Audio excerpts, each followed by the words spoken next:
Yeah, that's another place that opened up later on. Yeah. Did you But hang out? What's the place next to Dan Tanner's? oh, the Troubadour. The Troubadour. Yeah. Was that a hangout for you That was guys? definitely a hangout. By the time that I started playing there, Quiet Riot played there without me. Uh, but yeah, that was almost more folky, like the Eagles, a little bit Right, right. softer rock. Softer rock. Elton John, performed there. It wasn't kind of like a guitar driven, heavier sound like the Whiskey or the Roxy was. Yeah. But that's fucking crazy. No, the Dolomite thing I picked up from him. He said a line in there that he sold. He sold the line so brilliantly. And to say that line, you've had to be Oh yeah. in there some part of Yeah. your life. When he's having dinner with the guys after the thing, and he goes, I'm thinking of listening to the hobo and blah, blah, blah, blah. And they said something to him, and he just paid his money. He goes, fuck you motherfuckers. I don't need to talk to you people. And he walked out to his car. And I think Michael Epps came out there, and he goes, bro, be cool. And he goes, nah, you don't know. You don't know what it feels like to have something that nobody wants. And that's a point of every artist's career. There's a point at the 6 year. For me, it was the 5, 6, 7 year mark. That, I'm doing comedy with these guys. I'm in the same circle. People are talking to them, but they're not talking to me. And at one point, you actually go home and go, obviously, they're not buying what I'm selling. Do I keep doing what I'm doing? Do I quit? Do I change my act? Do I put a suit on and make rocket ships fly out of my asshole? Like, what do you do? Do you know what I'm saying? Yeah. And I like that part that they showed the character putting it together. Yeah. I'm going to make a comedy album, Yeah. And it's funny because my whole comedy, and I told, especially since I've been working with Lee, I don't ever want anything perfect. I came from the 70s where I grew up on comedy albums. Whether it was Pryor or Cosby or Carlin or whatever, and it was a different feeling. It was 6 of us would chip in and get $25 worth of weed, and we'd get a 6-pack of beer, and we'd come to Rudy's lit garage because Rudy's parents would work till 6 during the week. So we would go over there at 4 o'clock, we'd all sit in a circle and put this comedy album on and giggle. It was a thing people did. It wasn't surprising for somebody to call you in the 70s and go, Lee, what are you doing Saturday night? Bring over onion dip. I'm having 20 people over. We're going to listen to the Bicentennial Nigga. And you would all sit there. There wasn't Netflix. There was no comedy special. There was no comedy special. You came in with that album fresh. You opened it up. You took it out. Everybody's like, yeah, it's Richard Pryor, Bicentennial Nigga. And you put that thing on, and nobody said a fucking word. All you did was laugh. Nobody said a word. And that was big in the 70s. That's why when it came to doing the podcast, I really enjoyed it because it made people listen again.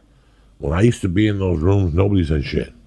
You can't do shit today without somebody saying something or messing something up. In the 70s, nobody said shit. You put that album on, nobody had the heart to say, did you watch the Knicks game last night? Nobody. You shut your mouth and you hung on and you listened. And not everything was perfect. The recordings weren't perfect. Even when you listen to Judas Priest, Unleashed in the East, those recordings weren't perfect. And how many fucking bootleg albums did they sell? How many bootleg albums did I listen to that were made at the Garden? Some guy would walk in with a cassette in his jacket sawing. There was no microphone. All these people, we have to put live mics and all this shit. What are you talking about? I've seen them do it with nothing. What are you talking about? The first album I ever signed was a guy that Randy Rhoads and I run into. This is 1981. We were at the Atlantic City Boardwalk, and the guy had just bought the first Ozzy radio broadcast live. We're playing live, and it became a bootleg. It was called Bat Head Soup, and the guy gives it to us and says, "Oh man, can you sign this?" And, it was a bootleg, but we were proud that somebody cared to buy this thing of us playing in it. That was that. I'll never forget that moment. And you kind of like know that, okay, we're on the right path here doing this. One of the things that I wanted to mention about, you were talking about records back in the day. When you were a kid, okay, when I was a kid in New Jersey, this is like in, mid 60s, you're always looking for inspiration. And there's so many Spiegel catalog pages that you can look through, the underwear section, whatever, when you were a kid, And so I was always checking out when my mom and dad would go to work and I would stay at home, come home from school, I would go through my dad's stash just to see what he's got. And I came across these collection of records that he had. There was a central character, Juana La Loca. And, she, what do you call that? A woman that always have to have sex? A slut? Pyromaniac. But not yeah. pyromaniac. Yeah, one of those, right? So that was her condition. Wherever she went on these records, there was a series of records. Let's say she went to buy a bed at a furniture store. Where she winds up having sex. I remember something. Juana La Loca. I remember something like this. So, I remember Alvaro Jerez. That's a comedian. Yeah. And he would do impersonations. I would listen to him in Spanish, and get my mind would blow up. But this is something that my dad would not play when we were around. That was a stash, And so that was a really good source. Another source was actually he had a collection of Betty Page movies. And I'm talking about actually having me, when they're out of the house, I know I got like maybe a half hour window to do this. Set up the projector screen, that is folding, set up the projector, put on the reel and watch it.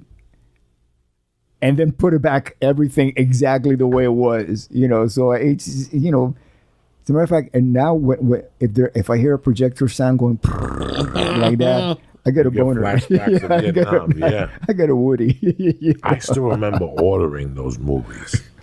Like I still remember you had to order them from a magazine. Oh yeah. And wait 6 to 8 weeks for delivery. And oh yeah. The kid, when I was just the Stress Factory, kid Michael Special, he was the oldest one of our crew. He had me by a year. He's 57.